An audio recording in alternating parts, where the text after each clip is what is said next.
Hello, everyone. Welcome to Minute Questions. I am your host, Sean Hunter. And today, our guest is an American professional tennis player who won 3 Grand Slam singles titles. He was the first black player selected to the United States Davis Cup team and the only black man ever to win the singles title at Wimbledon, the US Open, and the Australian Open. Ladies and gentlemen, author Ashe. All right, Mr. Ashe.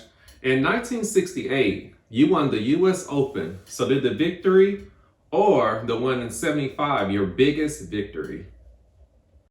It was at the time, although emotionally I had a larger victory when I was 18 in Charlottesville, Virginia, at the University of Virginia, when I won the USTA National Interscholastics, the National High School Championships. And my tennis coach always wanted one of his pupils to win that tournament. And when I did 9 years after he had started entering his pupils in it, it was a very satisfying win for me. But yes, the US Open in '68 was very big, and it was a crazy year.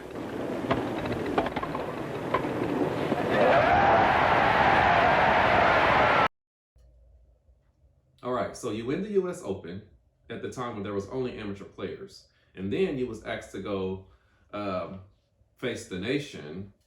And you was also the first athlete to appear on the TV show. And you was asked to talk about something. Can you tell us what that conversation was about? I thought it was interesting that I was the first athlete asked to be on the show, which I did from Los Angeles during a tournament right after the US Open, that first Open. And we talked about politics, race relations, the role of people like myself who were postured as opinion leaders, people who can influence others to act or do certain things certain ways. There's no real prejudice on the Davis Cup team. When I say real, nothing that really applies to me personally, other than just institutionalized segregation or prejudice against all black people in general in the U.S. But there are 7 team members, 1 captain, 1 trainer. We get along famously. And I go out with him socially all the time, and my best friend's white.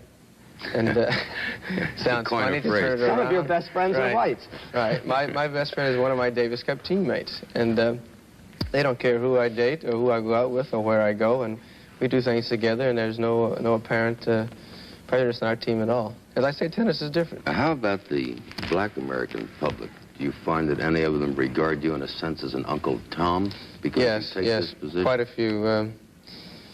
And possibly justifiably so in some instances, and possibly not justified in some instances. During the circuit era, you were the only black player in 1968, and black That's athletes right. were making statements. Did you feel as if you were doing enough during that time? No. And the standard was not Tommy Smith or John Carlos or a combination. The standard was Ali, because Ali in '67 at the Houston Induction Center refused to cross the line, symbolic of entering the United States Army voluntarily. And he had what most of us felt were muddy reasons at the time. He had converted to Islam. He was a Muslim minister, but most people really didn't believe him. And as was told in Bob Woodward's book and Scott Armstrong about the Brethren, when the Supreme Court justices first looked at the Ali case at that level, they turned him down summarily, and it was Justice Harlan's clerk who convinced his boss that, hey, Ali is dead serious. This guy is honest about it, and eventually it turned around. But he came very close to going to prison, no question about it. There are some concerns with Vietnam being one of them, but the black consciousness emerging is a different story. Yes, I would say by '68 it had emerged. It really sort of started in earnest, I think, with the sit-ins in 1959. North Carolina A&T, the students there at the Woolworth lunch counter, which we've seen recently reenacted at the same lunch counter. And throughout the entire '60s, culminating in riots, you had the civil rights legislation and the Voting Rights Act in '64, '65. '68 was just, I would not want to go through a '68 again. Even though it was a wonderful year for me on court. Off court, it was, my stomach was in knots the entire year. In a positive way, Mr. Ashe, you have broke down barriers, especially for struggling Black athletes in sports like tennis and golf. However, there's something people need to keep in mind, which is prominence. Prominence that athletes achieve at a younger age than any other person that receives or gains recognition in our society. Would you agree? Very true. Where were you in the early 60s? And that's exacerbated in the case of Black athletes because our white athlete counterparts were not asked these same questions. In the Black community, if you are well-known or if you are wealthy, no matter what your age, you're asked to pontificate about these important things. Partially out of default, because there may not be enough people of a certain stature that the public would be interested in reading about or hearing on TV or radio. But it was a very uncomfortable situation for a lot of Black athletes to be in, especially in that era also when more of them started to view college as just a stepping stone on their way to the pros, in particular the NBA and the NFL or the AFL. And a lot of them were just ill-prepared to answer the sort of questions put to them by political commentators, not sports reporters. Some outright rebelled. I mean, Hank Aaron, I think, rebelled. Willie Mays just rebelled. He didn't like people saying that he was an Uncle Tom just because he didn't march at the head of this protest march. Now, what is your thoughts about Vietnam? Are you upset at yourself that you didn't go? In this sense, one of the ways that the males of the species can express their masculinity and be adored, admired, put on a pedestal, as it were, as such is through athletics, because you are demonstrating physical qualities that people associate with masculinity. You're strong, fast, whatever, or combinations thereof. Another way is through wars. I mean, in fact, the two categories of endeavors, I think, that lend or give an opportunity for someone to be cast as hero are wartime situations, and a few will come out of the Mideast crisis now, and athletes. He was a hero. He performed selflessly during the Super Bowl or whatever. And I think along with that, probably every man deep down inside would like to experience war, would like to come through a few scrapes, maybe be injured a couple of times in a couple of places, but escape and come back and live to tell about it. Now, let's talk about what happened in Wimbledon, in the Wimbledon final. It is 1975. You are up against Jimmy Connors. Now, Althea Gibson, being the first Black woman, have already won the finals title, but no Black man has never won that title. What is your strategy against the next comparison? Right after my semifinal match against Tony Roach, which I won 7-5 in the fifth, a long match, I rushed over to see Connors finishing up with Roscoe Tanner in the other semifinal. And I didn't see it all, but I got the match stats, and Roscoe had never served better in his life. He served a lot of aces, and he only got 8 games in 3 sets. And so that night, a group of friends and I assembled at the Playboy Club in London to talk about the strategy for 2 days later. And we basically came to the cold-blooded, hard-headed, realistic conclusion that if I played the way I normally play on grass, I would lose. So going into this, the biggest match I've ever had in my life, I would be forced to play the way I've never played before on a grass court. Because the alternative was, look, he's just better than you at what you do best on grass, so you got to change it. So we came up with the strategy to try to thwart that, and in reality, once the match started, Connors just did not play very well, and I'm not making excuses one way or the other, but clearly, if anyone sees a tape of that match, Connors really beat himself. He made error after error. In fact, the first 2 set scores were 6-1, 6-1 in 41 minutes. Which is almost unthinkable. Yeah, but I got those points from his errors, not me making winners. Now, did you feel like he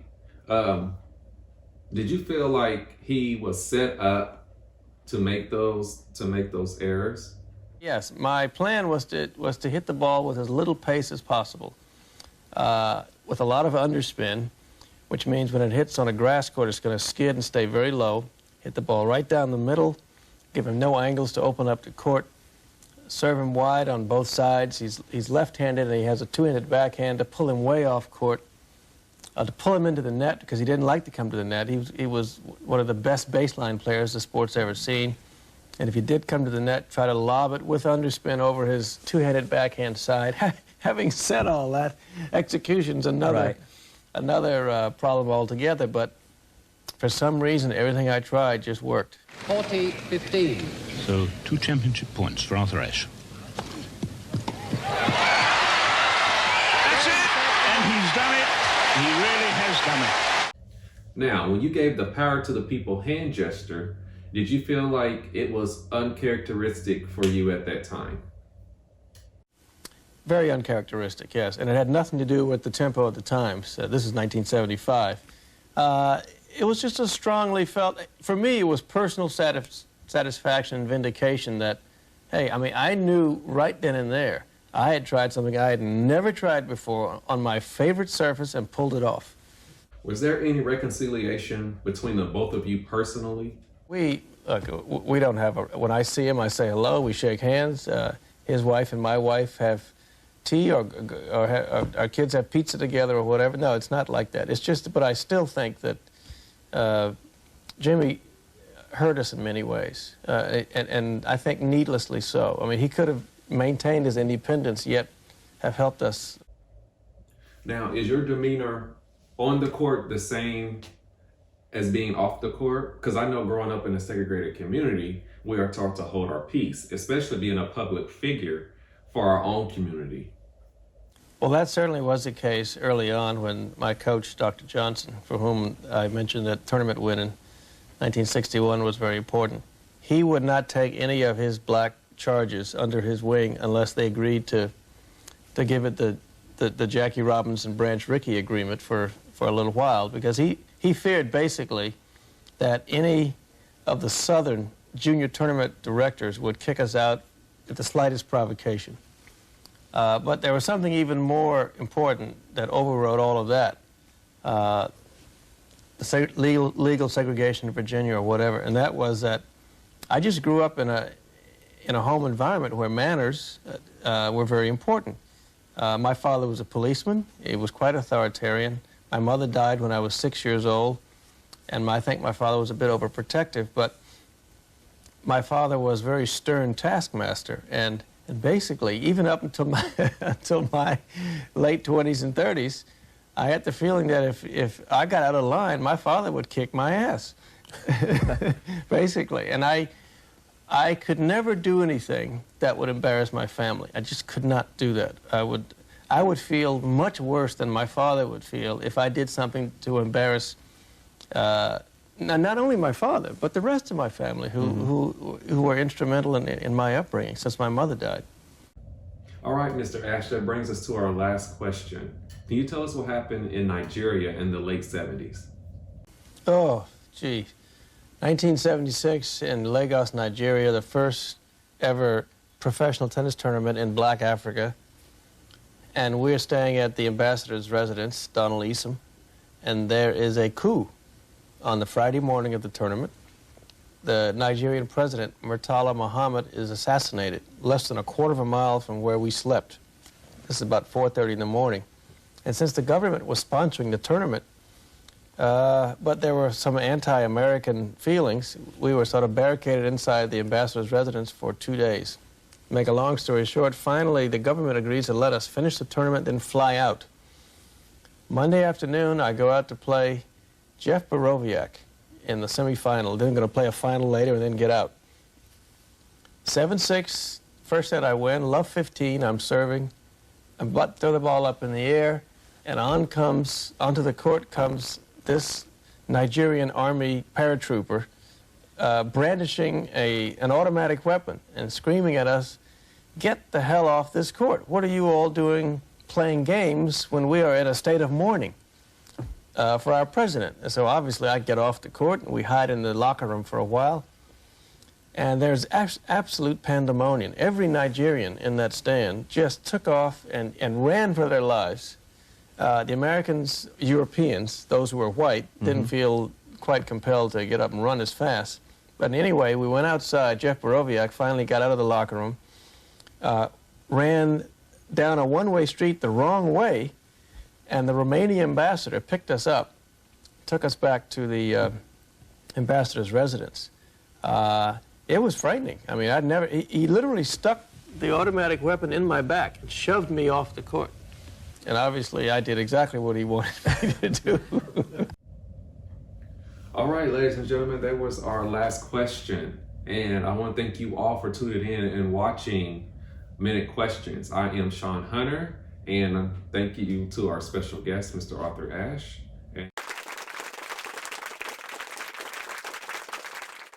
And thank you all for tuning in. Take care of yourself and each other, and we'll see you next time.